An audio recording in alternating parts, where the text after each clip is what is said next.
There's never been a better time than now to stop what you're doing and tune in to Straight Up, TAB Radio's weekly podcast that will guide you through the difficult journey that is the punt. Whether it be racing or sport, the Straight Up team has your back.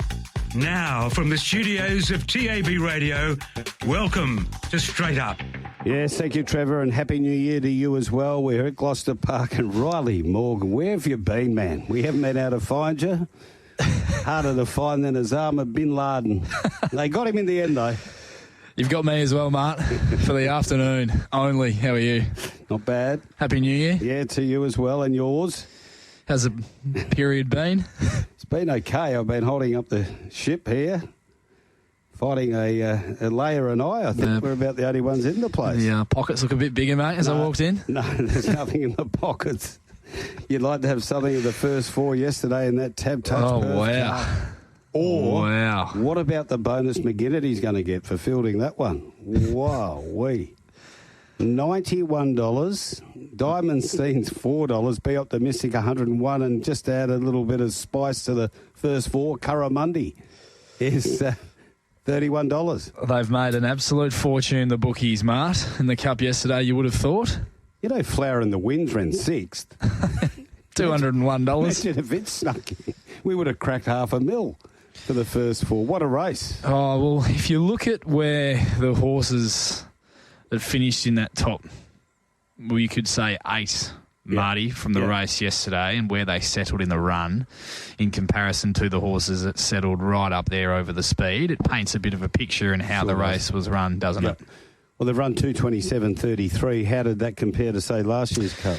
They have gone almost 2 seconds faster in yesterday's Perth Cup than when Casino 17 won the race 12 months ago. So you put your racing, I guess, lengths to time seconds hat on, and that's roughly sort of 12 to 14 lengths difference at the finish. You know, like even, and it's a case of if, woulda or shoulda, but, you know, Sox Nation, I was really surprised they went forward.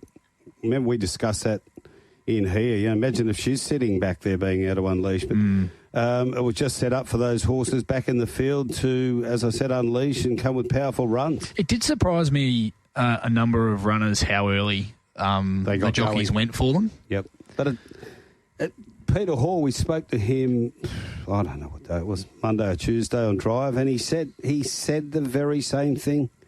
They all get itchy fingers. They want to get going, and he said it's the jockey who rides the race according to what's going on around them. And if you'd just ridden it like that, wow, you'll be one of the horses finishing on, wouldn't you?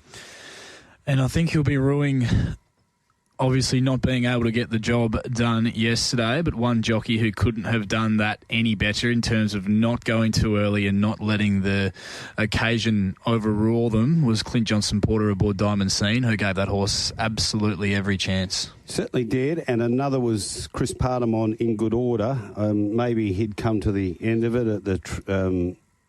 The report from Tess was that she didn't like the look of the horse and is a fan of that horse. But Chris just rode it beautifully and kept Diamond Scene in front of him. At one stage there, I thought, what are you doing going back? And then the pace went on. He was in the right spot, but the horse just didn't run on. He was inside of the winner, Hemlock Stone, on the bend, give it a good hip and shoulder, but just couldn't finish the race off. Yeah, it was a flat performance from In Good Order, and flat. Not just even. I know Tessa made the comments that she always tips his horse from the yard, but she wasn't able to do so yesterday because of how he paraded. Our very own Michael Heaton said very similar in his pre-race observation of the horses from the yard was that In Good Order was a lot more hot and bothered heading into yesterday's race, and he had been through his runs up until that point in the campaign, and he has raced on some really warm days prior to that as well. So I don't think it was the heat yesterday that may have got the better of him. There was something else underlying there.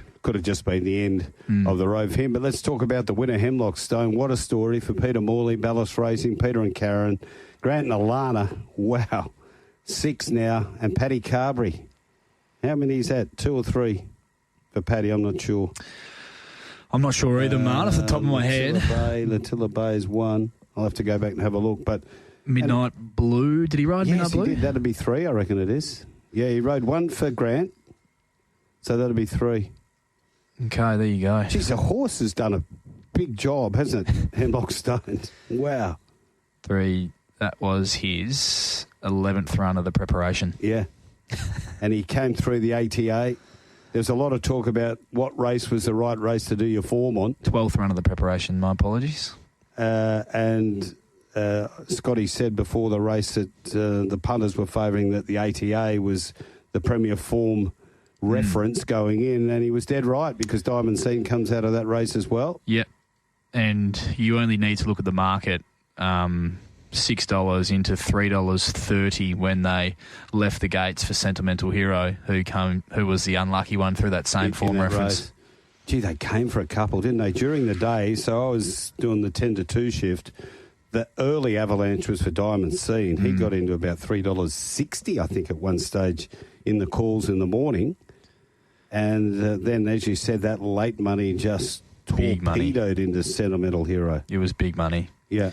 But I don't think Paddy, in his interview on the Sports Daily this morning, Mart, could have put it any better in that while he was on a horse that was $101 in the market off its recent form, when Grant and Alana present these horses for their grand final races, you know that they are going to present them in the best condition to give themselves the best chance of running up to their absolute optimal ability in the race. And have a look at the run of Casino 17 as well. And it was a good push from Hawley on the Tuesday afternoon as well. He made a really good case for Casino 17, and you looked at the weight and how he was giving weight away to everyone from the lead-ups and from last year's Cup up 5 kilos. You thought, yeah, okay, but it was a bottling run from him. And what about Curramundi? Wolfie interviewed before the race, said if you forgive him one bad run, horse has got a fluker's chance. Exactly right, and I think that was the way the race was run really suited a horse like Curramundi. That's when he does his best work, where he can really wind up into the race off a strong tempo. That's when we see the best of Curramundi, and he's been, without obviously getting the job done, he's been in terrific form all campaign. Diamond seemed to be one to follow out of the race, won't he? Yeah, you'd have to think he'll be there again in 12 months' time. In his third Cup. But he was probably the first of the sort of horses on-ish pace, not on pace, but of the horses that have run the first 5, he'd be the horse who's more forward in the race than the others.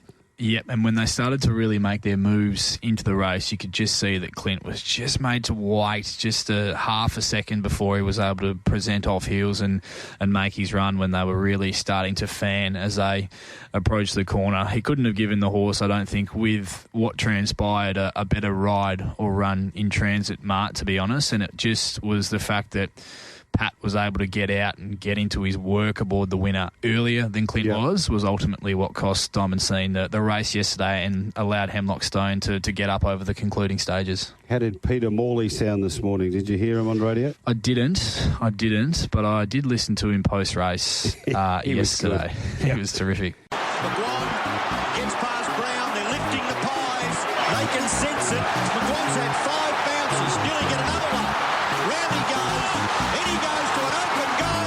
Mickey McGuane, goal of the year. Mick McGuane joins us on Straight Up for this AFL preview thanks to Dankz Furniture. You won't see better than that. With 6 local stores in the metro area, there's one near you.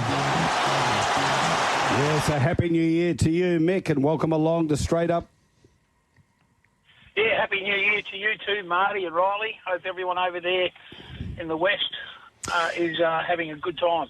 Yes, we certainly are, Mick. As we say, a very good afternoon to you and a happy new year from me as well, mate. I hope you have enjoyed the festive period and spent some quality time with the family, and it's good to have you back on Straight Up as well, Mick. It's obviously been a pretty quiet period from an AFL sense, with a lot of, every club players are on break and enjoying the time off before they get back into what's going to be a massive block of training through January. But some very sad news over the past week with the passing of former Geelong wingman in Mick Turner.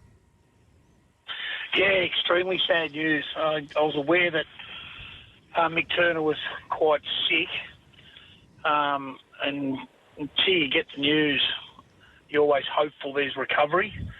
But once I got a phone call about his passing, your mind goes into overdrive, and you start reflecting on what he's done for footy, what he's done for the Geelong Footy Club, what he's done for others in their personal lives, but also their footy careers based on being involved with the Geelong Falcons for,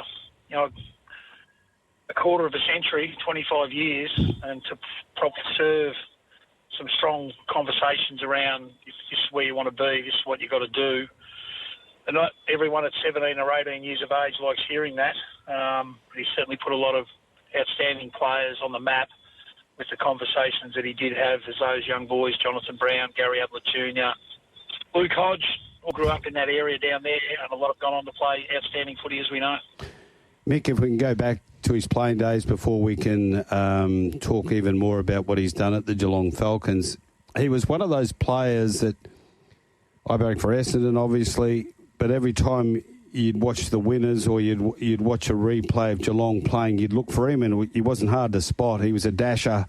Gee, he had so much speed off the mark and loved a goal. He could kick a goal off the left or the right, and he was just one of those. You know what he'd be, Mick? If he was playing today, he'd probably be a bigger superstar. Yeah, he certainly would be, and he was charismatic too. He sort of ignited the team through special acts, but he'd sort of get in the face of the opposition, in an aggressive way, but a disciplined manner. He certainly had a bit of flair about him. You mentioned he loved a goal. He certainly did. I think he kicked close to 250 in his career from basically the same amount of games, or 280 I think he kicked. It just goes to show that he could run the lines, get into space, run through that 50-metre arc and kick a goal accurately. He had great skills. He'd certainly work up and down that ground. And as I mentioned before, your mind goes into overdrive. And I was a young boy in Ballarat, and Ballarat to Geelong from where we live, Sebastopol, was only about a 50-minute drive to the Cattery. My mother, she was a mad Geelong supporter, and she would get every opportunity to go and watch the Cats, try to get me away from Collingwood colours. So she'd take me down there, and you'd watch, Scratch and Eel on one wing, and then you'd see Mick Turner on the other. And then you'd come up against the North Melbourne and have Keith Gregg and Wayne Schimmelbusch. Then you'd see Melbourne games and be Robbie Flower. And then you'd see Collingwood games and you'd have your own Ricky Barham. And wingers back then, as we know, they were pretty flamboyant. They'd go for a mark like Mick Turner would. He was taking some fantastic overhead marks in one-on-one situations. Robbie Flower, Tulip, was called that reason. He was so graceful in the air. And we mentioned Keith Gregg and obviously Wayne Schimmelbusch, two different types of wingers, but that specialist wing role back then, Dougie Hawkins, didn't even mention him. Like, he was another one in that era where a lot of those guys went head-to-head and played against each other, but they could get 30 to 35 possessions and still use the ball extremely well back in those days when it was one-on-one footy.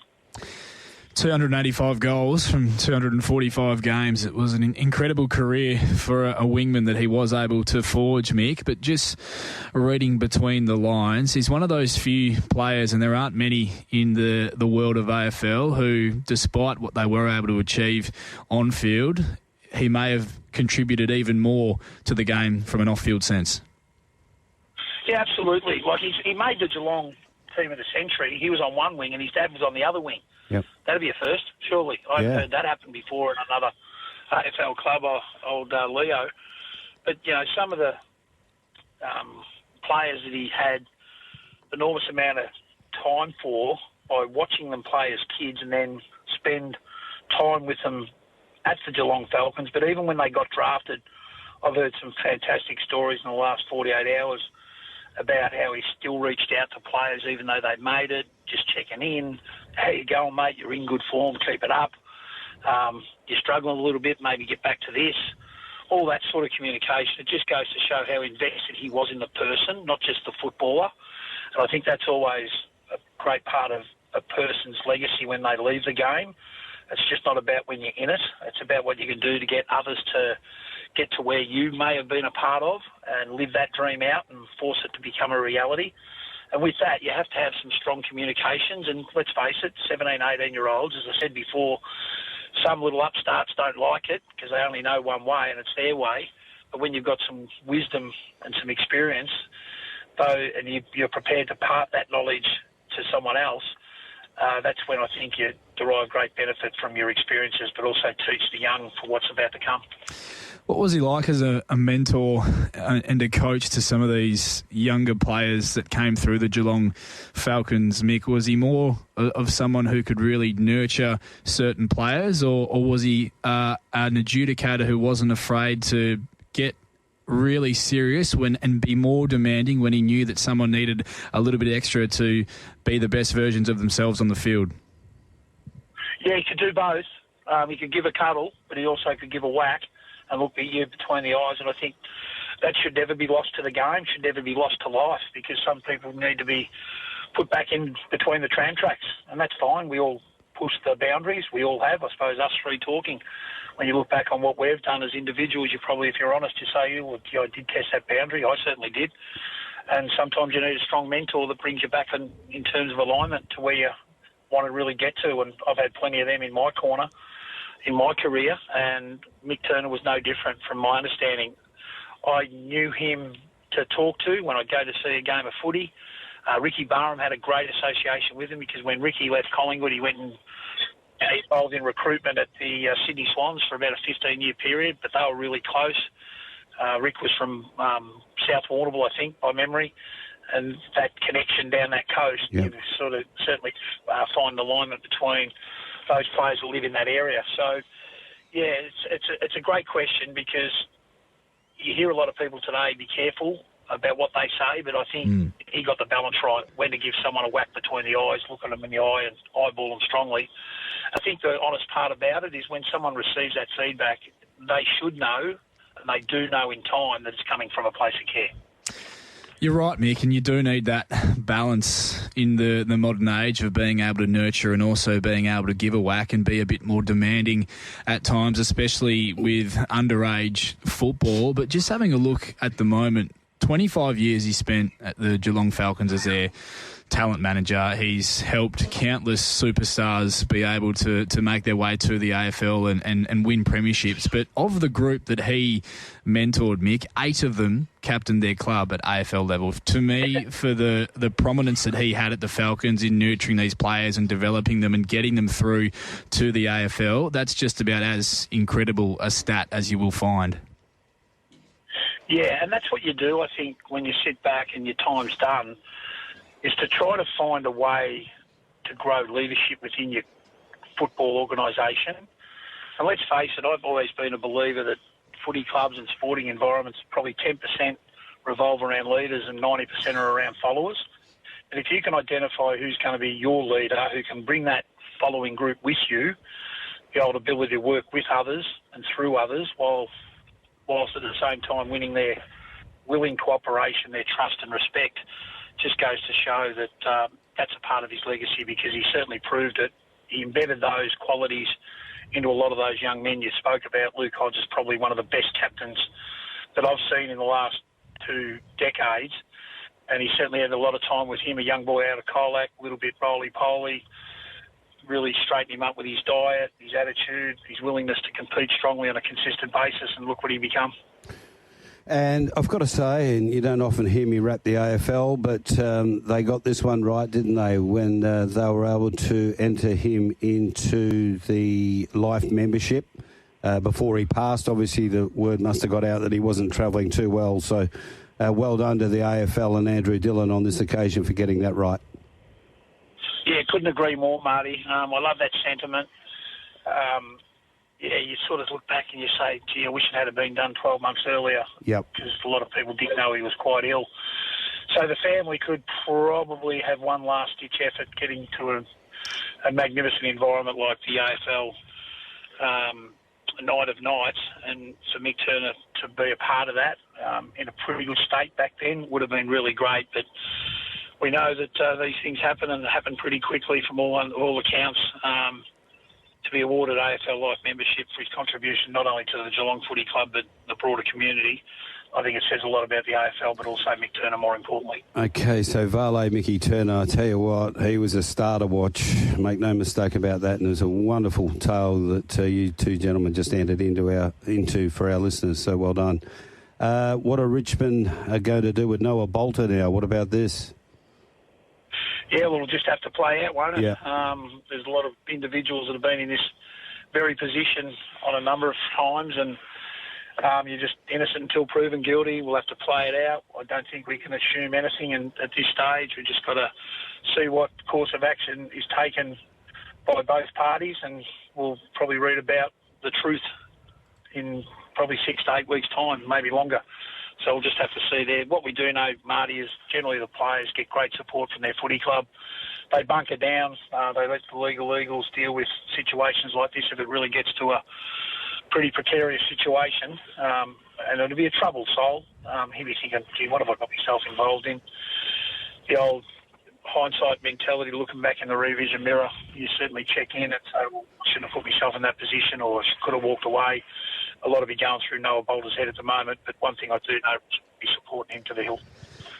They certainly will be, and yeah, you shouldn't probably make light of a very serious situation, Marty, but geez, a big unit, isn't he?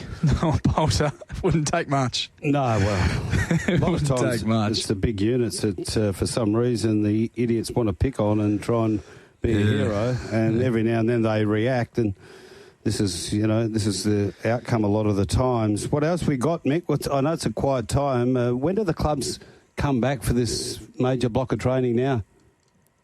Yeah, I reckon come back about the 7th, 8th, 9th and 10th of January. A lot will be back into full training, getting ready for the early start that it is, but they'll certainly will build on that pre-Christmas preparation phase that a lot of them did, and a lot of them were working extremely hard, as we know. And then you sort of talk about other situations that are going to be topical throughout the course of the year, and that's contracts for some big players going into next year, who's going to sign where, who's going to sign when. But one thing I can say, I got some feedback over the Christmas period just before New Year that the Melbourne Footy Club, with the two players that have been central to a lot of news, and Clayton Oliver and Christian Petrarca, both are training the house down. Petrarca, he looks unbelievable.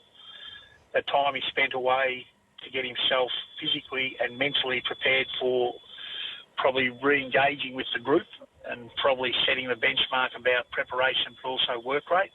He certainly hit the ground running, and he's won the respect not only of the coaching staff but also the players, even though he had a bit of a hiccup with some strong words when they certainly met when he first come back.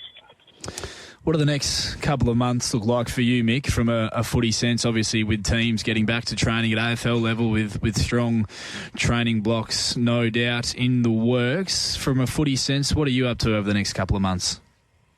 I'll be watching a fair bit of pre-season training because the Herald Sun over here have gave me a pretty insurmountable task. I've got to rank the best midfield clubs from 1st to 18th, the best defensive teams from 1 to 18, and the best forwards.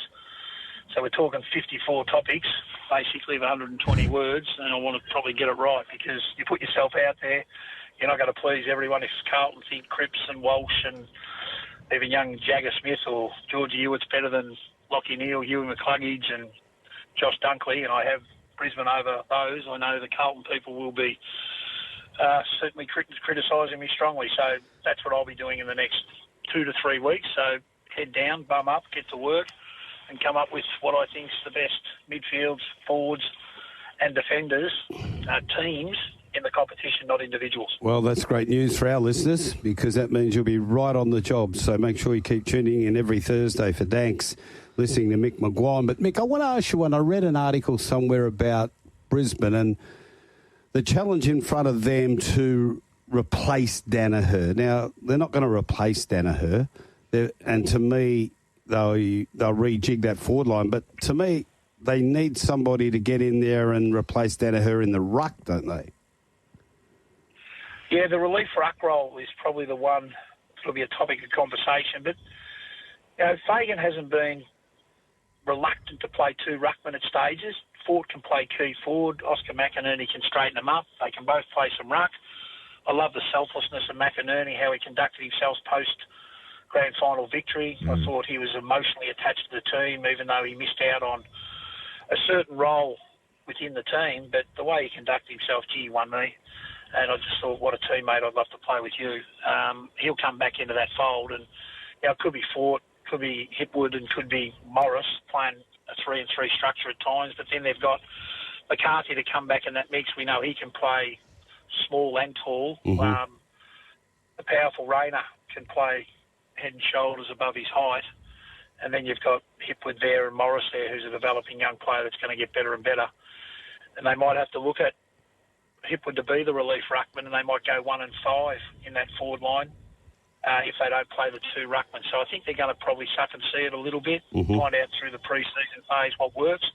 But I wouldn't be surprised at all they'll put the 2 big boys in there at some stage because he's done it before. Yeah, I feel like I'd be surprised if they played 2 full-time ruckmen in that side for the majority of next season. They might do it certain weeks when structurally it suits with who they come up against. But I do like what I've seen from Logan Morris, and as that second ruck, particularly as a key forward who spends a bit of time in there to give a chop out to someone like McInerney. You just need someone who's going to compete, don't you, Mick? And I reckon Logan Morris is someone who can certainly provide that. Yeah, he could, but he's not the tallest, is he? He's not the tallest player compared to, say, a Hipwood, for example. It'll be really interesting to see what they do, and then you sort of say, well, we're investing in this kid as a highly probable 10-year key forward. Do we want to run a risk of him jumping in at centre square, at a risk of doing a knee? All those sort of things go through your head when you're having discussions like this at match committee. But I think, they tried the guy that went to Collingwood as a relief ruck before he come to Collingwood in McStay. Daniel McStay. Is it Darcy Gardner? A type of player who they can utilise in that part of the ground as well to mirror what they did with McStay. So, a lot to play out. I reckon they'll be training different combinations at the moment. And then once it gets to game day against certain opposition, they might try one method over the other. So it'll be horses for courses, I would have thought. Is it as simple as saying Hipwood could do it at 2 metres and 4 centimetres? Well, he could, but he's never been that brave, has he? No. In terms of the physicality of what ruckmen need to provide their team, whereas McInerney certainly does it in spades. I think the best ruckmen love physicality. I love his mobility. I love him getting up and down the ground, but ruck play versus being a deep forward that comes up to the logos and then gets back in behind is a bit of a different proposition. And I think he's such a confidence player. He needs time and space to run into. Ruck play is not all about that. You just got to get physical, and I think he's a reacher in the contest as it is, so I don't think he'd be the ideal proposition, but they might use him as a bit of a relief for 5 minutes just until McInerney has a spell. Yep. Quick switch here into cricket. You've witnessed one of the best Boxing Day tests of all times. It was a ripper, and out of that test, Mitch Marsh is not going to front up at Sydney, and Bo Webster gets his chance. What do you think of the lineup for the Aussies for this very important final test? Yeah, well, I thought it was an obvious decision they would have to make based on Mitch's performance with the bat. But, gee, I love his fielding. I love what he brings the team. He just seems to be a really good, fun guy to have in the locker room. But as we know, we come back to performance out in the middle, unfortunately, and Webster's probably deserved his chance. He's been spoken about quite often about maybe getting into the team at some stage. Now he's got his chance at number 6. So he'll have to live the mantra of, now I've got a chance, don't waste the opportunity, because it's hard to get into the Australian team. It's generally harder to get out. It certainly is, and I'm big on Bo Webster getting an opportunity, Marty. He's been banging down the door, and I think it's time with the form of the Bison, unfortunately, as much as we love him over here, particularly in the West, that it is time for Bo Webster to get his crack with Mitch Marsh, unable to, I guess, get the most out of himself with the bat and also with ball in hand throughout the course of this series. Mick, it's been great to catch up with you again on the show in the new year, first straight up of 2025. I'll just ask you before we let you go, have you done any form at Melton this evening? Mate, I'm in the car park about to walk into there. Well, I thought I might go out there and see if we can find a winner for our listeners in the new year. And I reckon in race 4, our listeners can back number 9 with confidence. It'll be very hard to beat with super last start off a hot speed first up, new camp. He's an emerging driver, Sean O'Sullivan. I think it'll be very hard to beat with the speed off the front line, and hopefully he can come with one run and prove very hard to beat. The favourite should be winning race 5, number 1 for Chrissy Elford, straight to the front. it'll be hard to run down. Maybe 8 might be the place getter there, sitting right on hard on its back, even though it's only 1-2, so tread warily there, no third dividend. Race 6 on the program. I've backed number 2 each way, about $23, Dance Away. I think it's got a terrific each-way chance, even though the best 2 horses are number 5 and 7. The 17-20 metres doesn't suit number 7, even though it's the best horse, best stayer. But if number 2 happens to cross number 1 and number 5 can't get across to the front and cross 1 and 2, I think Dance Away's got a terrific each-way value chance, but obviously 5 and 7 are the 2 best horses in the race. And for our listeners, I reckon race 7 we can have a 2-horse play, fellas. Aldebaran Campbell, number 5. They bet $7.50 over here this morning. That's certainly well and truly gone off. It's got good ability, this horse, but enter at own risk because it's a trot rate, and it can certainly do things wrong. And the other one to save on is Black Range Glory, number 9. They put up $18, but that's well and truly gone. We've swooped on it, so I'll be cheering for race 7 in the program, backing 5 and also backing 9 to make them 2 good winners. Beautifully done, Mickey. Great to see we can try and make a dollar at the Melton Trots a little bit later on tonight as well. You enjoy your evening on course, mate, and great to have you joining us once again here on Straight Up, courtesy of Dankz Furniture, the comfort of home. We'll do it again next week. Love it, fellas. Good luck and enjoy the new year.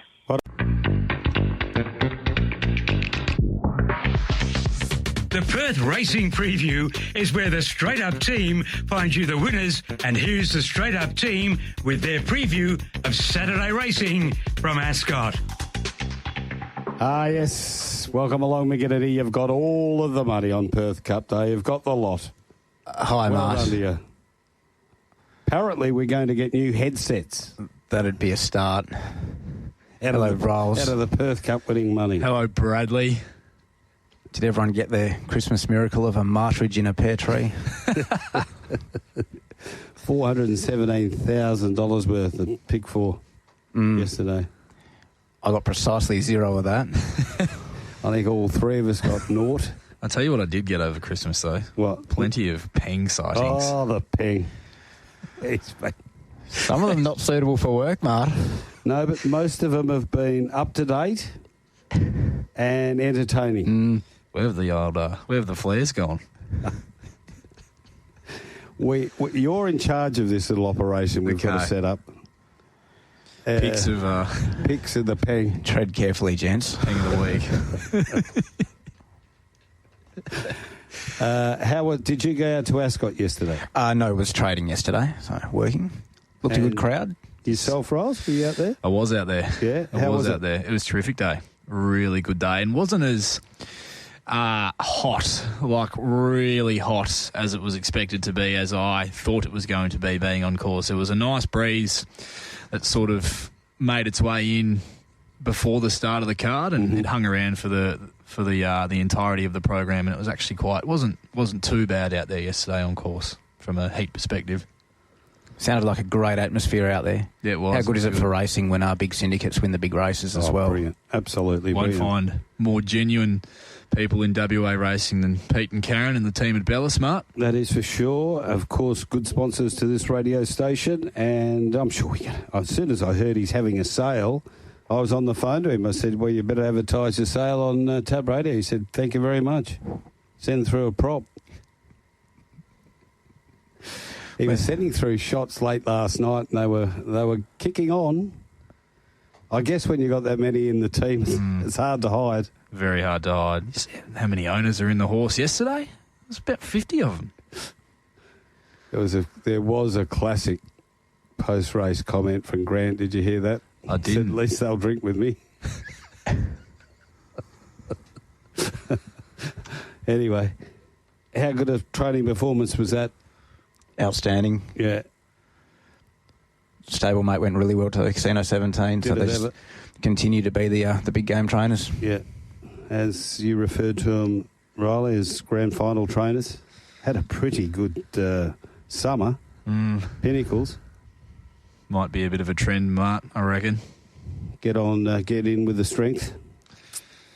They are the strength. Right. Okay, 11 coming at us on Saturday. We're looking at about 29 degrees and the rails plus 8. What's your thoughts there, Rails? Because my man on my left gives me nothing when I ask him about He just says it'll be leaders until they tell me otherwise. Yeah, I think the track will play pretty fair with the rail out. Gentle southwesterly through the afternoon, Mart, is what is forecast. So I'm expecting it to play relatively fair. One off the text line, these Eastern States jockeys should learn how to ride before they come to Ascot. They were useless yesterday. That was from Peter. always very Peter from Bellis. Speaking of Peter from Bellis, the text line's off and running in 2025. Is it? We're running. Cash 4 comments for Martin Bellis. Any chance McManus can get his head out of the KFC bucket and get the odds up on the purple bank? Well, who was that? Is that the dogger? Happy New Year, champions. That's Benny from Wattle Grove. Benny Wattle Grove, a man of my heart, Benny, because I've been at him, I've been niggling and saying, but no, it's... What was your reason the other day? Well, there's not much you can do when a field's not out until 10 o'clock on a Thursday morning. So yes, we'll let him off, Mart. We'll let him off. So how long did it take you to do the first race with 5 in it? Yeah, she was a quickie. There wasn't much foreplay.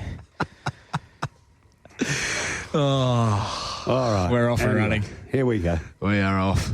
Let's have a look at it. So we've got no prizes. No prizes. No prizes. No meerkats today. No meerkats. This is going to be interesting. No have it again champions. Yeah. No. What about race number 1, the Morley Growers Market Handicap, 1,000 metres? Is Final Siren going? Did that go around yesterday or was that scratch? No, scratch from yesterday. Yesterday for this. To head to this race on Saturday, Marty. But what I will say is that Bonnie Ladd went around yesterday. And this could, every chance, Brad, I think, of being a 4-horse field come Saturday morning. 100%. And interesting in the market, Final Siren was quite easy or unwanted before its scratching. So whether punters knew or they just want to see this horse put in a performance that shows it's back to near its best remains to be seen.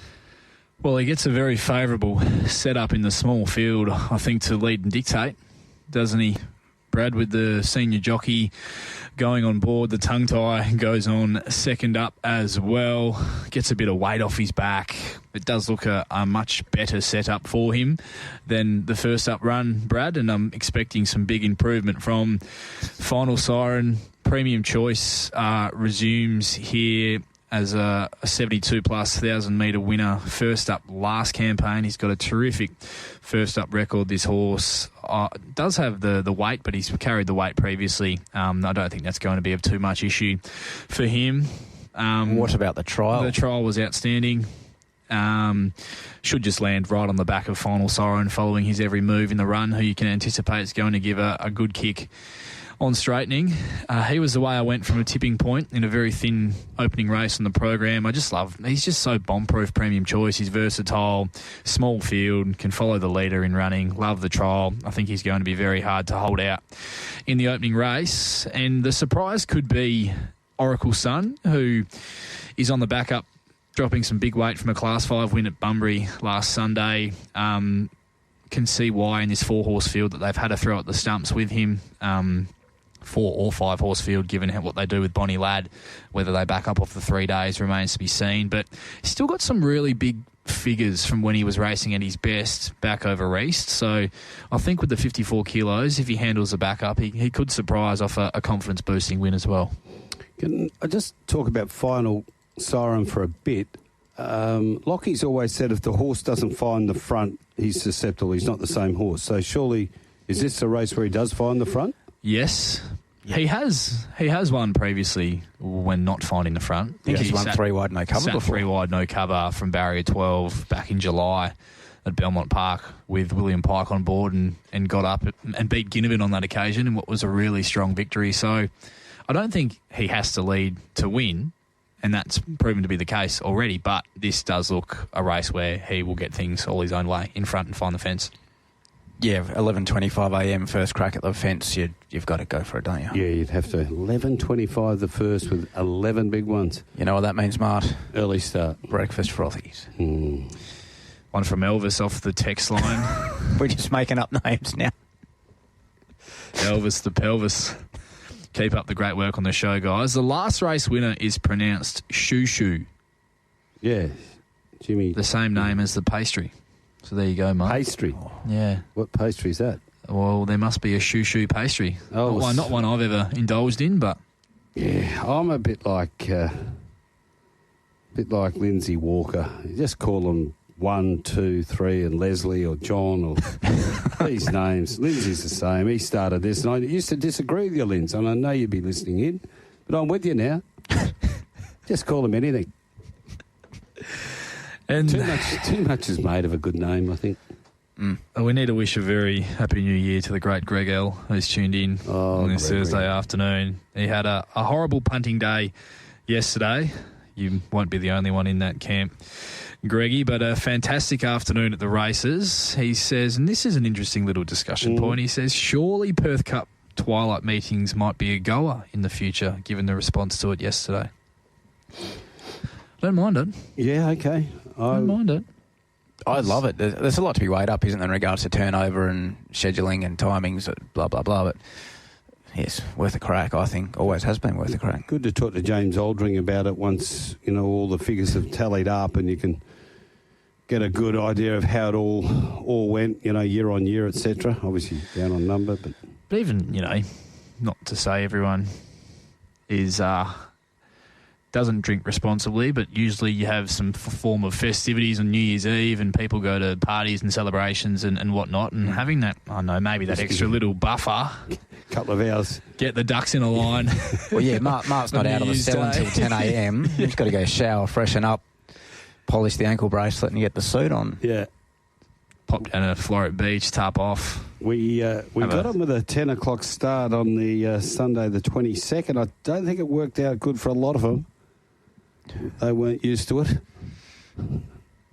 The Bisley Workwear Handicap is race number 2 over the 1,600 metres. And should we get hold of Lockie and find out what they're doing with Profit and Power here, because it's on a roll? It is. If it doesn't lead this race, I will call the police. I thought you were about to say that you will. Very slow out of the gates. Does look a great setup, Mart, for this horse to lead and dictate terms. And back to the mile? Well, he was a very strong winner at the 1650 2 starts ago at Belmont Park. No concerns for you? Oh, there's just nothing else to even settle closer than just wins forward of midfield. No, I'm not saying it in that regard, but I think it might be I wouldn't say pretty short price. Yeah. Just we'll take a power of beating with the setup alone. Profit and Power, not an overly strong race, drops away a bit. Forever Dreaming's back in some form. I thought it was a good run last start, but does have to rise 3 kilos on that effort, stepping up to the mile here on this occasion. Just isn't jumping all that well at the moment either. It's a bit slow out of the gate, so not sure where she ends up in the run. The Spruikers Flying wasn't suited by the tempo last start. With where he got to in the run, it was impossible for him to win that race, Brad, given how they rolled along. I thought his effort at the start prior at 1,400, beaten under a length by Miss Sky High, was terrific, and that reads up super with her last couple of runs since then as well in the Mares Series races. So the Spruikers are live hope as well if he can keep Profit and Power within striking distance, and Stormageddon gets a couple of kilos on Profit and Power for a 0.18 length defeat last start.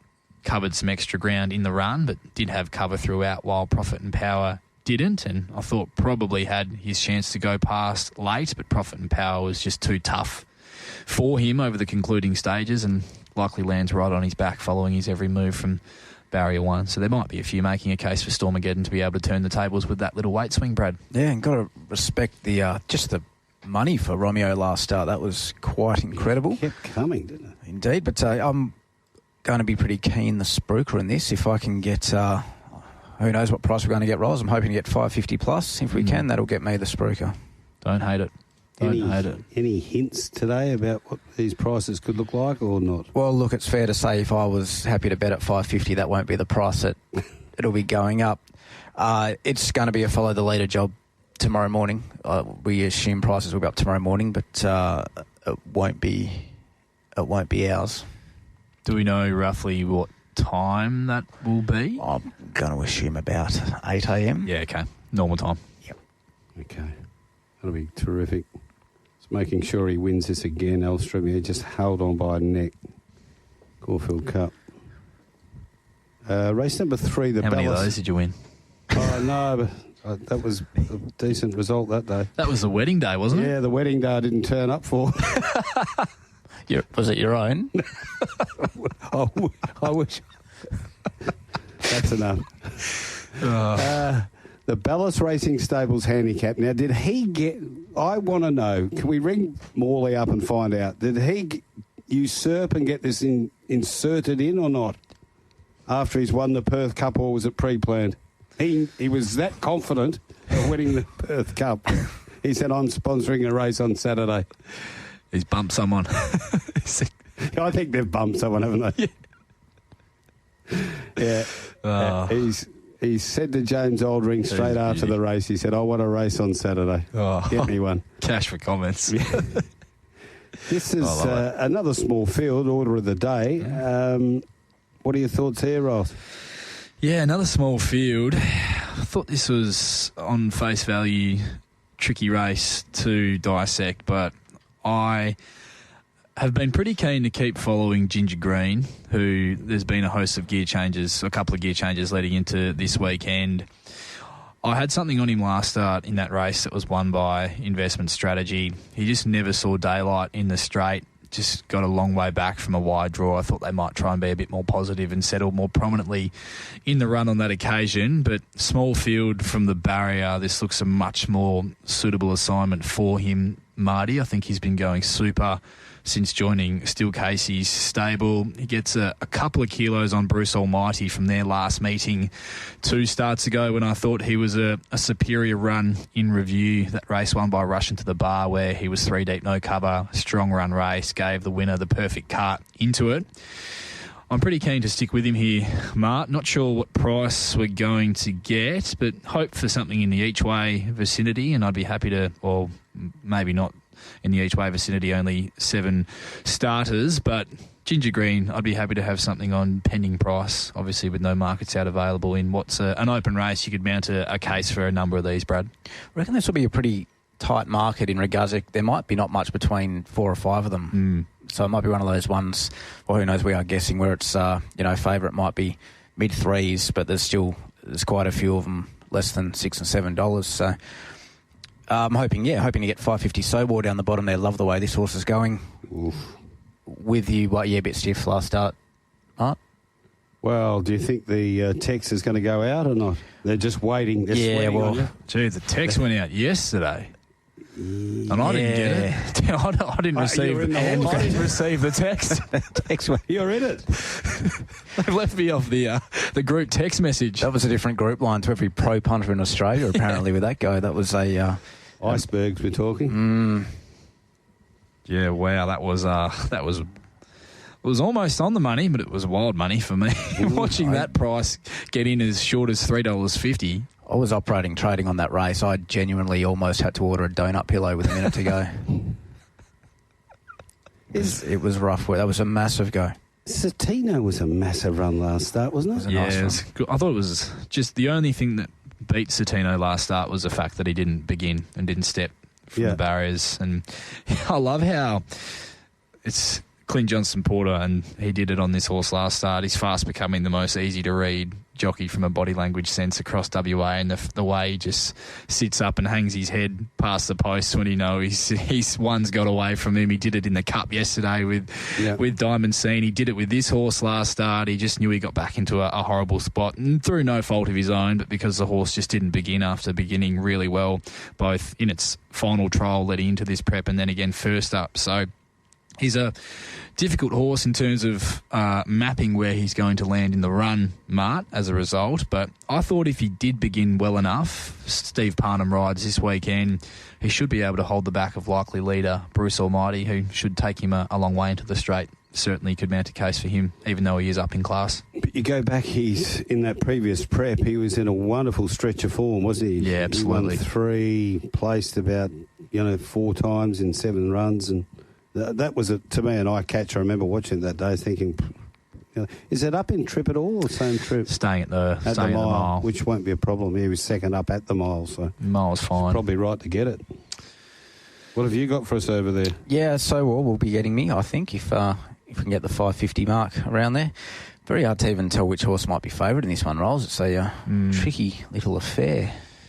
It is. Even a horse like Not Secret, who might go around as one of the outsiders of the field, Brad, is going better than it reads on paper, and I think looks a lot better suited here with a soft map up and trip to the mile. Who do you have favourite? I, given time to pressure with 11 races this morning, didn't price up this race, Bradley. I had Bruce favourite, but just out of interest. Just for conversation's sake, Mart. Oh, Bruce, when's the last time he won one? A mate of mine owns it. Just one they could be able to lead and dictate, just really could be able to take control of things. Doing the form, I would have thought Satino would be favourite. Okay. So April 22 won the old Comrade, hasn't won one since. The mighty Bruce. Anyway, good luck to him and to Chris and the team there. Anything? That's all from me. That's it? Ginger green for me, Mark. Ginger green. I'll go Satino. Pending the prices, of course. Yep, so will here. And so will, yeah. Fourth is the Tab Touch West Speed Platinum Handicap. This is over the 1200. And away you go, Rolls. I thought this was a real race in two with a pair of horses on the back up from last weekend, Mart, in another strike, and our Rocky Bay. I'm going to side up with another strike with our Rocky Bay likely to have to settle with the breeze here with the speed engaged in the race. You've got Zach Loves to Fly drawn barrier 1, Capricorn Man drawn in 8. They'll go forward utilising the claim of Braden Garth as well. So it does look like there is some speed in this race. I just have loved how another strike's resumed this campaign. He was luckless first up, 1,000 metres behind Divine Belief in 70-plus company, was bolting, just had absolutely no luck from when they turned the corner until the post last weekend.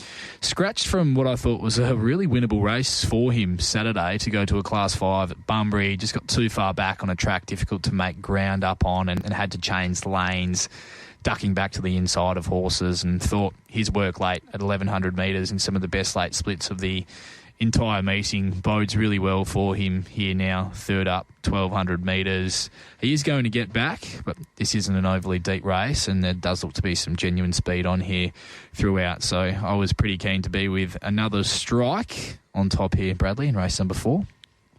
Yeah, nice murky race for me. Thought... do we think Capricorn Man's getting to the front from our Rocky Bay? I thought Zach Loves to Fly would lead from 1. Yep. I thought he's a relatively one-dimensional horse from that inside draw. I thought the fact they've gone to this race, he needs to lead to give himself any sort of chance of running into the money. Yeah, right. So this is, there should be a fair bit of tempo on. Another strike, full of respect for it. Gee, I would have liked to see it hit the line a little bit harder that last 25 metres. I just thought it was sort of peaked, but maybe that run was with this in mind. So that would explain that. And, it does look a nice setup for it. Our Rocky Bay, the money was relentless last start. Ooh. They did collect. Well played, punters. One I'm not going to let sleep on if the price gets out enough is a horse like Rocket Juice, who I think's got heaps of ability, and didn't mind that trial, but... Speaking of hard horses to catch, my goodness, Rocket Juice has sucked me in a few times. I was going to say something else for a second there. But, this is a race that I'm probably going to stay out of. Can I just ask you about Capricorn Man? Was that run too bad to be true first up? Or what, in the breeze chasing Norwich, was it just all too much for him? Or? Yes, that's not the best setup you want in life, is it? First up to have to breeze outside Norwich and chase it. It's pretty easy one to forgive, I would have thought. I just thought it looked like he's going to have to do a lot of work here if he does want the front. Mm-hmm. Does he? I can see a world where it gets to a lead comfortably. I'm not saying it will happen, but I can see a world where it happens. Okay, what about Star Power first up? Lovely trial. Good trial. Trialled like a mare who may have come back in career best form this time in, as now a 5-year-old has got some racing under her belt. Okay, so without prices, what are your thoughts there, Riles? Racing 2. I think another strike is going well enough to win, and I may be of the opinion there's a bit more speed in this race than Brad, so that's why I'm siding up that way. Either way, looks a great setup for it. Yeah. Before we have a look at the next race, we'll have a look at Pinjarra race number 5, the Swan Draft Handicap. If there's anyone out there listening, I think it's a skeleton crew here. Like everyone's given up on the place. Do you reckon we could get away with just a couple? I think a couple of pints of Swan Draft in the studios may go unnoticed. Can you get, what is it, Uber Eats? Can they deliver some pints from the Clazy over? What's it called? Jimmy Brings. The Swan Draft Handicap, race 5 at Pinjarra 2, Rapid Rock. How's yours? $5.50. Number 3, Repeaters 23. 4, King's Call is $9. 5, D Grand Hom $2.80. 6, Chino La Diva is $12. Colin. 8, Cheeky Charlotte is $7.50. 9, Rubik Lass 26, and Native Flower down the bottom 5 and a 3.20. There's been a few betting moves today. Pinjarra. Obviously, people have got money left over from Perth Cup Day. One of my favourites, the Grand Hom. Yeah, you like it? Oh no, not particularly the horse. You like the name? You're not much of a cricket man, are you, Mark? Oh, a little bit. Why? Remember the New Zealand cricketer Colin de Grandhomme? No, I don't. Oh, there you go. Maybe a bit too recent for your time. Yeah, recency bias. Took some work getting that on the jersey too, on the back. Yeah. Okay, so race 5 out there at Ascot on Saturday is the MCA Poly Track Handicap, 1,000 metres. Oh, wow, the original People's Champion from the Great Southern's back, Bondi Bubbles. He blotted his copy with last campaign. It was obviously one of those campaigns that just didn't happen for him. First couple of starts ever on a wet track. Was it? Is that what it was? Yep. Okay. Might have undone him a bit, I reckon. Yeah, if Harrow's gone the blinkers first time. Did he win one there yesterday, Harrow, or was it? No. No. It was I saw him before. He won the first, didn't he? And they were off to the bar. That was that horse who won first up at 1,300, Philly. Yesterday? No, not yesterday. Might have been at Pinjarra. No, it wasn't yesterday, I don't think. No, it wasn't yesterday. They all sort of meshed together. Meshing into each other. This is live, Mark, so you can't cut that out. That's how I don't care. Once it's said, mate. Stewie Shetton taught me that one. Once it's out there, it's out there. It's out gone. there. Oh. Your Valsacina? I'm not, but I think she's a massive chance of winning again. The blinkers come off Capre Omnia after really wanting to overdo things last start, and I think this horse, if the best version of him turns up, he's going well enough to win a race of this nature. He's back in class, should enjoy a gun run throughout from the barrier. That race last start that he does come through has already held up as a form reference behind Bopping Blue, despite the beaten margin, and he didn't help himself with how tractable he was in the run, Mart. I don't think this is a strong 60+ thousand with a number of these horses going to be better suited over further or kicking off their campaigns. A number of horses who've been to the trials who are first up as well. I just love the gear change and love the map. And you go back 3 starts and he was relatively luckless, beaten 2 lengths Joker's Grin over the 1,000 metres and 66+ company when not getting a lot of room to move over the concluding stages when he needed it, and think that's form good enough to be taking this out. So with the gear change and the map, Mart, I'm looking at backing Capre Omnia, but do concede Valsacina, who was backed off the map first up, sat deep over 1,000 metres and belted them. She's back in terrific order off that win and looks a really big danger. That's a great little Maddie tip. That's I thought it was great in that run as well, but I'd probably expected a little bit more last couple. Capre Omnia, I want to make a little case for Memory Parade. I'm not sure I'm going to get a price to find out. How short is Valsacina going to be, Rolls? Do you reckon mid-2s? Oh, yeah, probably. I thought maybe high 2s, just on feel. sometimes you judge these things on feel without having priced up the race. But, yeah, 280, 290. What was the trial of military power like? Fine. Good trial, but does his best work at Northam. He's a real quirky horse, military power. From all reports, love the trial of Memory Parade. With you, concur, Bradley. Just think she might find the 1,000 metres a little bit slick, but she's on track for a good prep off that trial performance. Love Chrissy on first up. Reckon that might be a little sign of intent. Okay. You're going the toppy, obviously, Mark. One of yours. Yeah, I'll stick with it. Yeah, one off the text line. Now, from places you'd rather be, Gavin G from Kalgoorlie on the beach at Cape Legrand in Esperance, listening to you clowns having a few frothies. Great stuff. Keep it up, boys. Who was that? Gavin G from Kalgoorlie. Gavin G. Well, that's Gavin Grillisich. Pinjarra Park, race number 6, whoever it is, enjoy yourself out there. Weather will be beautiful, I'd imagine, down there. And every man and his dog from Kalgoorlie has made their way down to Esperance. 40 degrees in Esperance today. Was it really? And 21 degrees tomorrow. Ooh, for race day. Well, work that one out for me. Oh, it happens. It happens. Race day, big fields there tomorrow too. We were going to get the great man Chrishane Warren on today to do his tips, but he's just said, I'm on annual leave, haven't looked at them, sort them out yourself, champ. Good on you, mate. Worry about your contract. I thought you might have done a set for Esperance. No. I'm on hosting duties tomorrow. Down there. I'm not on for. Oh, you're not. Who are you working with? Matty French, the Flying Frenchman. Oh, the Frenchman. He'll find a winner or three. Pinjarra race 6. This will go in 31. 3 Elbow Lounge is $8 in the Western Race Picks handicap for Simon Merritt. Manzor Magic at 5. Plays with Fire. Is this any hope? $12. It's come out of 2 stronger races. Been disappointing. Yeah, we'll settle last, but they can make a bit of ground up. Jeez. Wayne the Pain is 15. They've specced it in from 41. 8 Sabat is 215. Firm favourite. 10 He's Archie. 650. Southern Scandal 12. Is He's Archie on the backup?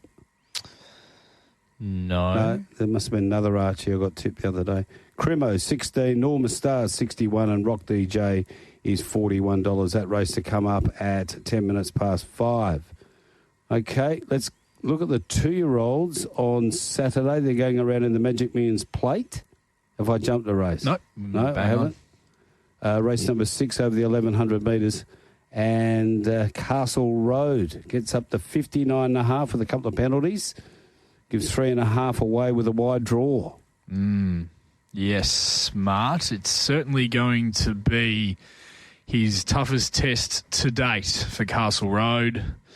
Up to the 1,100 metres, as you mentioned, from the barrier that he has drawn, carrying that weight, considering that last start he was a stride or two slow out of the barriers too, but because it was such a small field, he was able to muster through to lead pretty comfortably. I think we'll learn a bit about him here, Mark, in terms of what level he is truly at and what sort of horse that he is and whether he can show that versatility, because while I think there's still the chance that he can get across and lead this, there are some fast horses who've shown some speed at the trials drawn underneath him, and they don't have to carry that weight that he carries as well. Just to Fly, who is on debut for Luke Fernie, a Justify colt. He was some trial performance there at Lark Hill on the 16th of December. Proper time, did it easily, likely looks to follow the top weight across from that wide draw as well. That was a very impressive performance. He won by about 500 metres in that trial, to be honest. Nothing else got anywhere near him. Do I Feel Lucky for the Casey camp was very green on debut, only got warm late over the final 100 metres over the 1,000. So I would suggest on that the rise and trip to the 1,100 metres bodes well for him. He gets the winkers on first time and gets a huge 5 kilo pull on Castle Road for what I thought was a closing 2.8 length defeat over the concluding stages of that race, Bart. So you could certainly mount a case for Do I Feel Lucky, really testing the top weight here with that weight swing up to the 1,100 metres from the draw. There we go. Really interested in seeing how short it's going to be, Rolls, because as you said, this looks the hardest test, doesn't it? And saw the money was relentless. They were basically happy to take any price last start and duly saluted. So a little bit more intrigued to this one, and the fact that 2-year-olds they don't go on forever, do they, Mart? No. What are you looking at, Mart, over there? No, just going through this field. He's been pretty impressive, though, Castle Road, hasn't he? He's been really impressive. So, beast of a horse. Yep. Absolutely. I'm sure Paul Jordan will look at it and then say, well, we'll know a bit more on Saturday what we really have got. Not a race I'll be betting in, but one I'm really interested in seeing how he handles the obstacles that he has to overcome in this race on the weekend, Mart. And just one I wanted to make mention of as well, Maurice's Princess. She's only had the one 400-metre jump out, but the camp are in a bit of form at the moment for Boy Hill, and I thought her 400-metre jump out was very promising. Drawn barrier 2 on debut is always a big help as well. She looks very, very speedy, and she looked to do it very nicely as well. So just a watch on the 11, Maurice's Princess on debut as well. Okay, go on to race number 7, the Glenroy Chaff Plate. This is over the 1,400 metres. And the start time for the race is 3:15. Tactics is the last start winner here for Neville, who also settles up Show the Way. And one more too many. So a busy race for Nev. Very busy race for Neville. I thought this was a very competitive race for the 3-year-olds, Bradley, but just pending, obviously, we don't have markets available at the time of previewing the race. There are 2 runners here I did want to zero in on in this contest, those being Noah Quintilly for David Harrison and also Black Aura for Lucy Fiore and Adam Durant. We'll start with Noah Quintilly, so we are going, well, the 2 I'm zeroing in on are not in the Parnham camp, even though he has a very strong hand in the race. But Noah Quintilly was really well targeted in betting first up at 1,200 metres off what I thought was a really impressive trial. Brad, she missed the start and was never a factor in the race, but I thought given her run with what transpired in transit was far better than it reads on paper. David Harrison calls on Sean McGrady to help get her out of the barriers a bit better, I'm sure, which is why that jockey change has been made. There's none better in WA than Shooter, and I thought if she could leave cleaner and land in the first half of the field here up to a more suitable 1,400 metres second up, that if she is able to rectify those barrier manners, that she'd be more than competitive here and likely go around a half-decent price as well, given what transpired first up. But huge respect to Black Aura as well, who I thought was a massive run in defeat last start behind Earthstorm. It was a really slowly run 1,400 metre race. She just got a mile back to the inside, was made to wait to get clear to come after them in the straight, and by then the bird had flown. But I thought her work late through the line was terrific, and am wary she's likely to end up last or near enough to in running again here, but it was a run that was too good to ignore. So they're the 2 that I'll be zeroing in on here in race number 7, Brad. Nice even race for mine. I agree. Noah Quintilly was one I wanted to follow. I was on it last start, and a strange old run, wasn't it? Missed the kick, took a lot of scrubbing, got going late. I think you'll get a price on Saturday, but I think you'll get a price about most of these. It's one thing I was very surprised about, Black Aura was very short with data. It's not one I'm overly keen on, but data certainly has found it. Horses like Tactics Show the Way, even one more too many, they've all got the writing on the wall now and look like they're ready to sort of put one on the board. So it just comes down to run of the race type stuff. Yep, Tactics gets another very similar setup, leading throughout at 1,400 metres. Last start was a dominant performance. How about Cash Flow? Merrill Haley in really good form, had a winner today. Holly Watson, good form, goes a little winker change. Barrier 1. Get a nice each-way price. Good each-way price. I think to find out, yeah. Yeah. Certainly not impossible. Race number 7, and we've just done that, so we'll do race number 8 to get the tab touch. West Speed Platinum Handicap. It's over the 1,400 metres. Start time here is going to be 3:47. They'll be pushing them through pretty quickly out there at Ascot on Saturday. And, one of the People's Champs goes around here.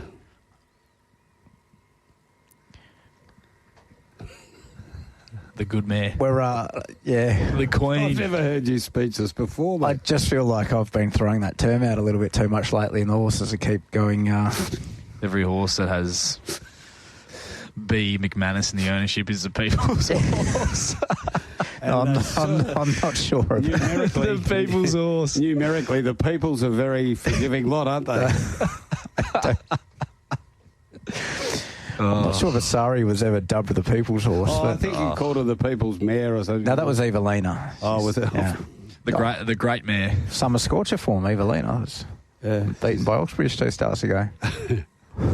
I laughed yesterday. Lockie said to somebody, "You've just won a summer scorcher." It was like, yeah, mate.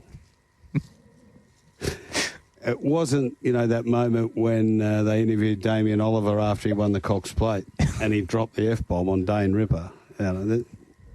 Summer Scorcher, Cox Plate, not sure. But good luck to the winners of the Summer Scorcher yesterday. Anyhow, it was a terrific win. Strong win. That was great. Yeah, I loved it. Did all the work too. Stephen Shea. S. Shea, first City winner. That was as a trainer. That was my favourite part about that win, was not the fact that I gave the horse absolutely none. It was out of the quaddie first leg, but the post-race interview was great. Yeah. That's terrific stuff. You'll never die wondering with S. Shea. He's a ripper.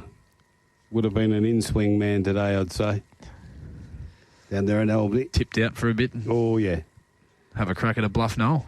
Yes, that's his plan. Why not? Yeah, exactly. What about History Won't Care here for Jason Miller? There's another little red-hot stable for you. Yes. Yeah, I think it'll be favourite, Ross. Yeah. Would surprise me if it wasn't Brad.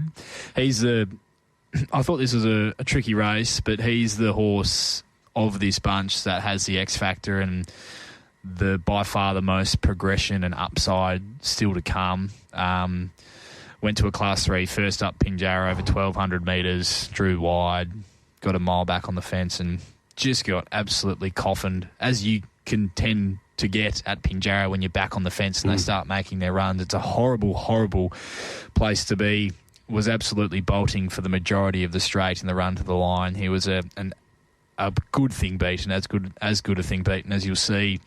Stays out of trouble here up to a more suitable 1,400 metres.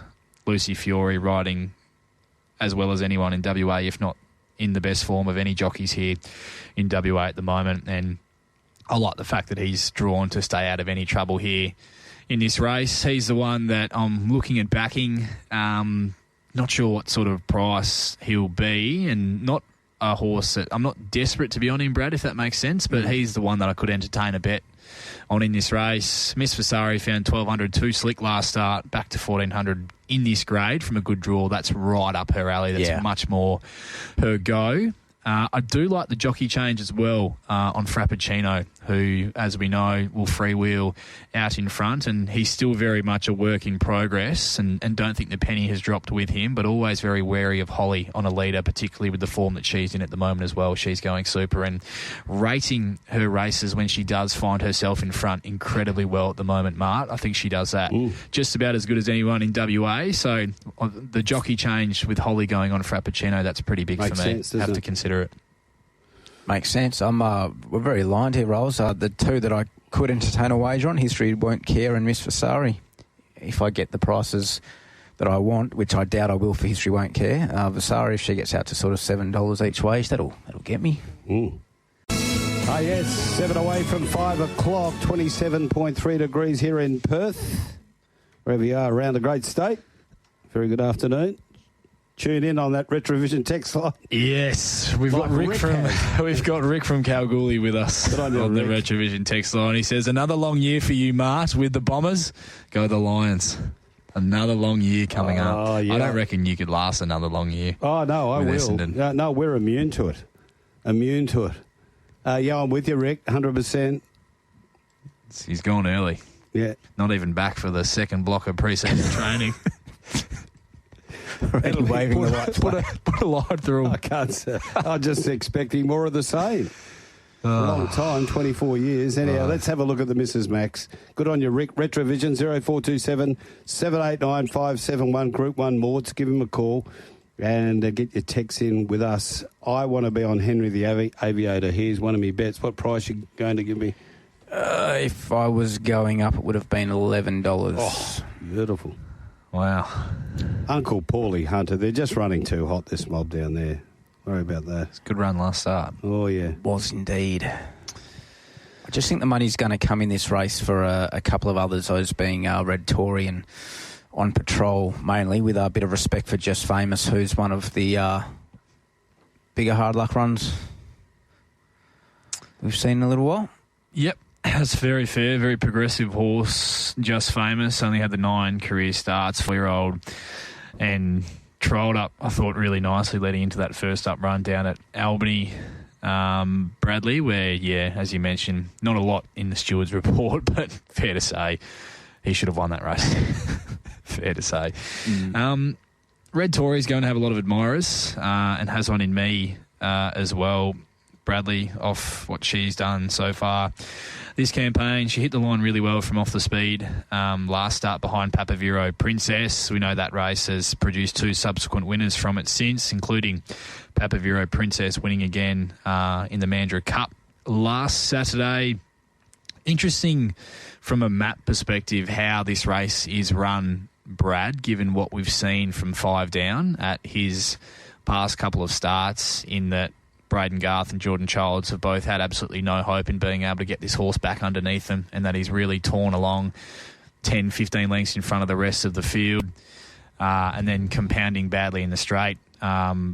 Trainer has advised that he's dropping him back in distance, and that the blinkers will be removed to hopefully improve his racing manners. But the winkers go on in place of those blinkers, and the tactics with this horse, who, while they've been quite daring, I don't think they've been through the fault of the jockeys on board at his past couple of starts. No idea what they do with him in this race on the weekend. Gee, it looks a nice one to try and lead and control it, doesn't it?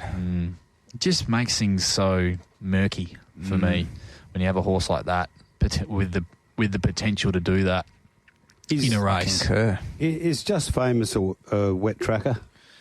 Because this horse, there must be 2 of him, because I know when he was at Donna's, there was a massive rap on him and she just couldn't get the best out of him, and then Michael had it, wins first up on a heavy 8, then placed on a heavy 8, then I don't know. There's a trick to him. Maybe it's the wet tracks. Maybe. We'll we'll find out on Saturday.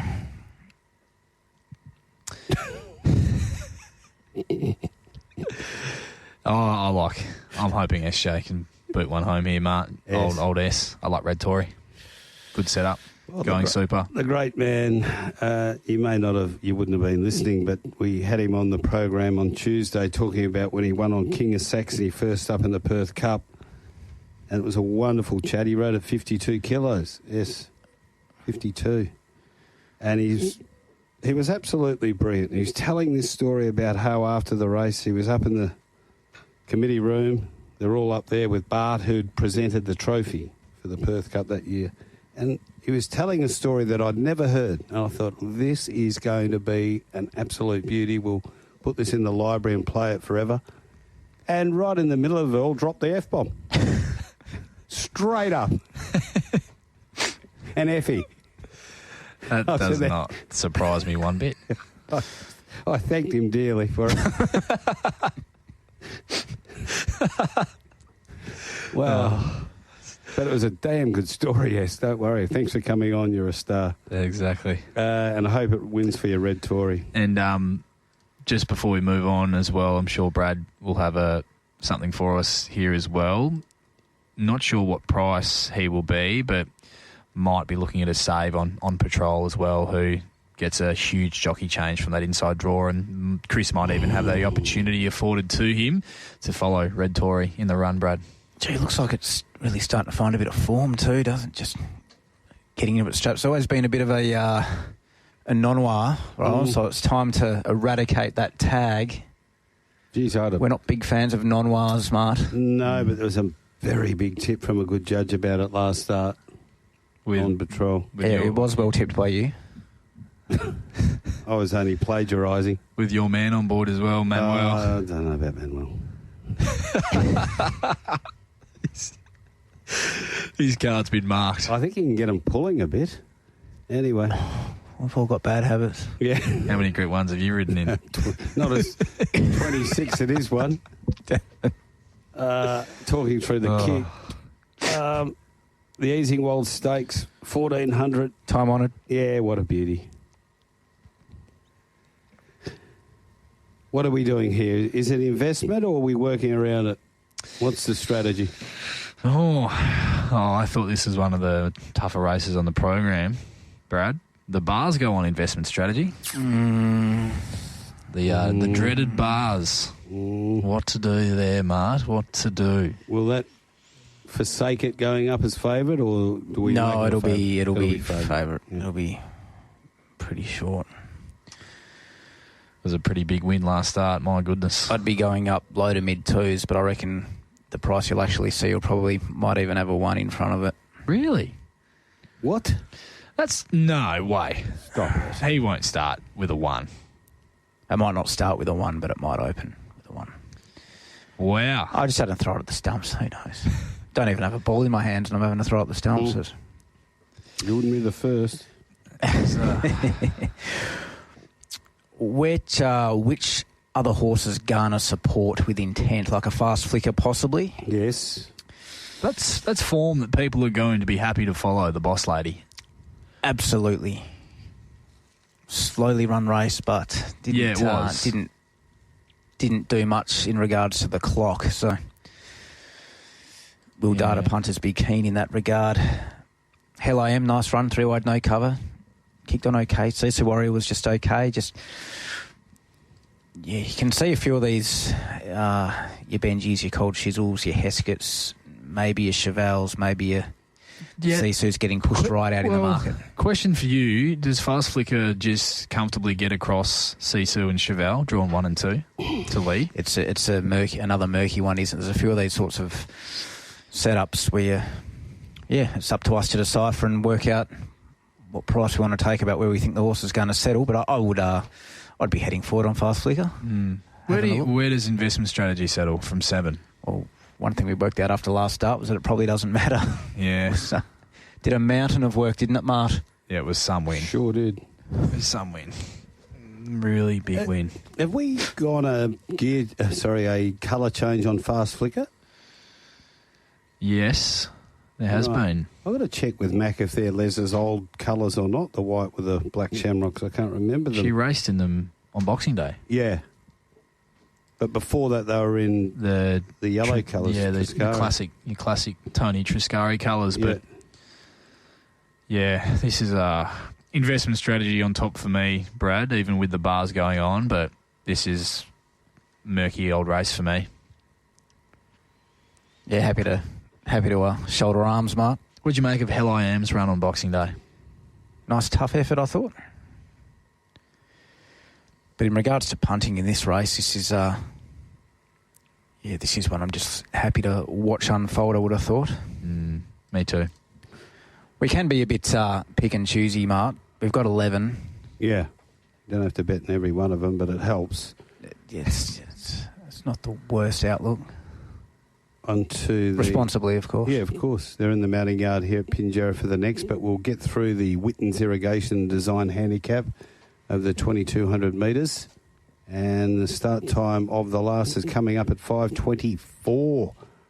Going around the 2,200 here for you, Rylie. These races aren't my bag, Mart. But Rocking Society was a really strong performance last start in victory, and while he does have to carry a bit more weight here this time around, I think he's going to be very hard to beat again. He's just on the right upward trajectory at the moment for mine. Horse that I think is going incredibly well, but I don't know if you could put him in the non-noir tag just yet, but I really struggle to catch him. Is Mystical Man. He's going super, isn't he, Brad, at the moment? Yeah, backed it last start. Very close to getting the non-noir jersey. Yeah. The non-noir jersey. I like that. Is there a laundry issue on course at Pinch? Just wondering why Embry's wearing Heaton's shirt. Maybe the heating's not working with him. And no, exactly. Yeah. And no tyres? No tyres. Just relaxed racing, is it? Yeah. Is it now? Holiday racing. The placer from the Stars made the call early doors. He said provincials, no tyres. It was L. Taylor made the put the foot down. There we go. Got a little bit of pull around the place, hasn't he? Has he ever? Eh? Has he ever? Some would 5 say he's minutes got to lots. this race. Just let's have another look at him. Elbow Lounge 850, 750 Mansell Magic for Ballast Drifts. Plays with fires 15. Hasn't moved. Wayne the Pains trickled into 21. Ain't so bad. This has gone $2.10 to $1.45. Wow. He's Archie 750, Southern Scandal 15, Crimo 16, and the rest are rough.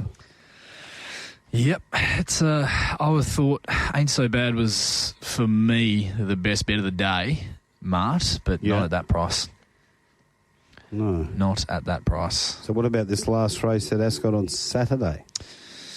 I think Rocking Society wins again. What price do you take, Rolls? This is going to be an interesting one to frame. I would have gone up about 270. Doesn't tickle me, Brad. 270 especially in a staying race, and I don't really like. Where would you feel tickled? Which range?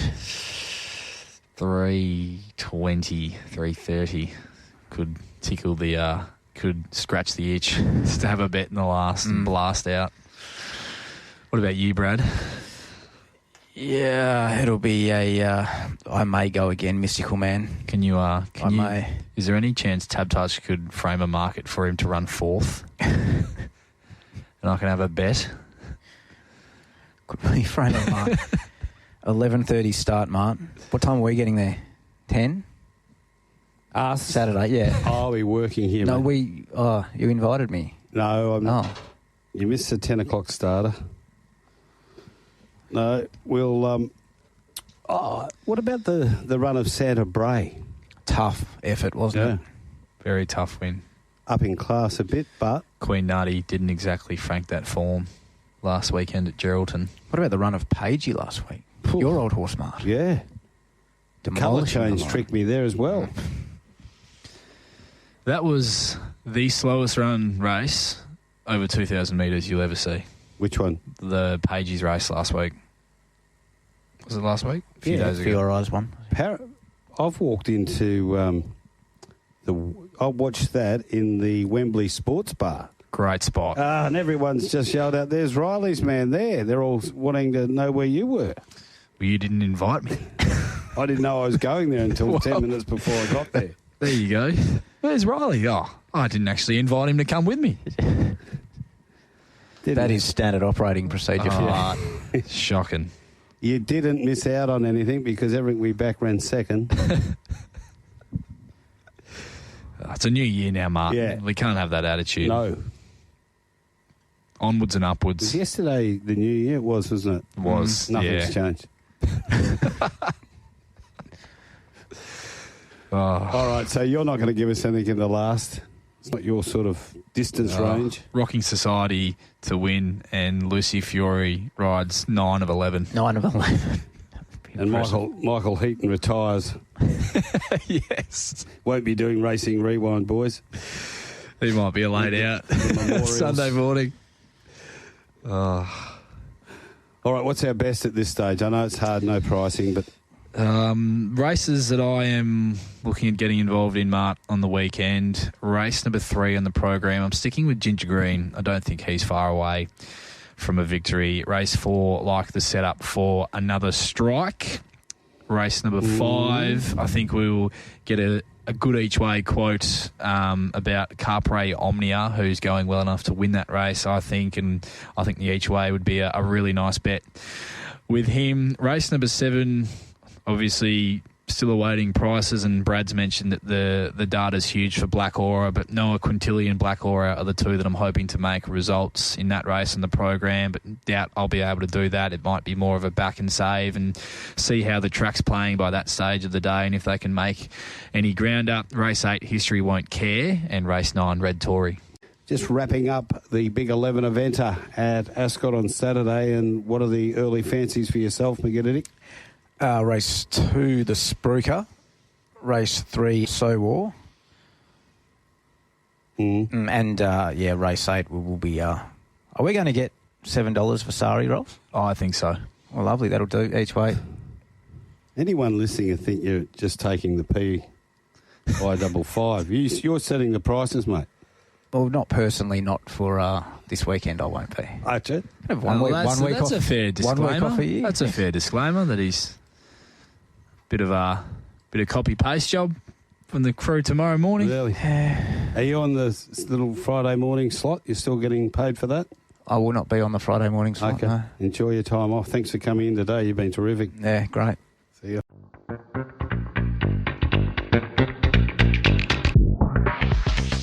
We hope you enjoyed another stimulating episode of Straight Up. All betting markets supplied by TABtouch. All care, no responsibility went into the production of today's podcast.